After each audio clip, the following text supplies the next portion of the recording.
নির্বাচন বানচালের ষড়যন্ত্র এখনো চলমান, গণতন্ত্র এখনো হাতের নাগালের বাইরে। বিএনপির হাত ধরেই আবারও প্রতিষ্ঠিত হবে গণতন্ত্র। দলের চেয়ারপারসনের ৮১তম জন্মদিন উপলক্ষে আয়োজিত দোয়া মাহফিলে এসব কথা বলেন দলটির জাতীয় স্থায়ী কমিটির সদস্যরা। সাবেক প্রধানমন্ত্রী ও বিএনপির চেয়ারপারসন বেগম খালেদা জিয়ার ৮১তম জন্মদিন। এ উপলক্ষে বিএনপির দোয়া মাহফিলে যোগ দেন দলের স্থায়ী কমিটির সদস্য ও বিভিন্ন পর্যায়ের নেতাকর্মীরা।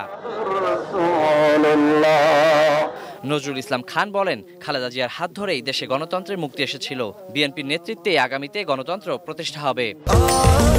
স্বাস্থ্যকর অল টাইম ফ্যামিলি কেক, সব সময় অল টাইম হেলদি লাইফ।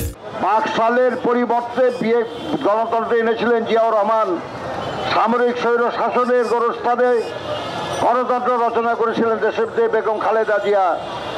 আর এই ফাঁসিবাদের জায়গায় গণতন্ত্রের সূচনা করবেন আবার জনাব তারেক রহমান।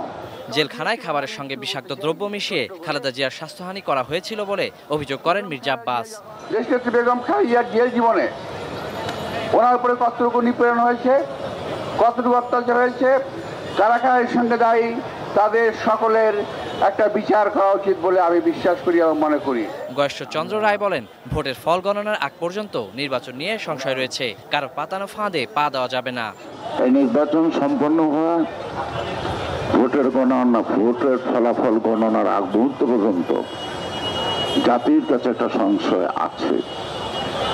নির্বাচন হবে তো, অর্থাৎ একটা ষড়যন্ত্র চলমান আছে নির্বাচনকে বানচাল করার জন্য। সেই কারণেই আমাদের একটু সতর্ক, সংযমী এবং ধৈর্য ধারণ করার প্রয়োজন আছে। Waliul Sakib, ATN news, Dhaka.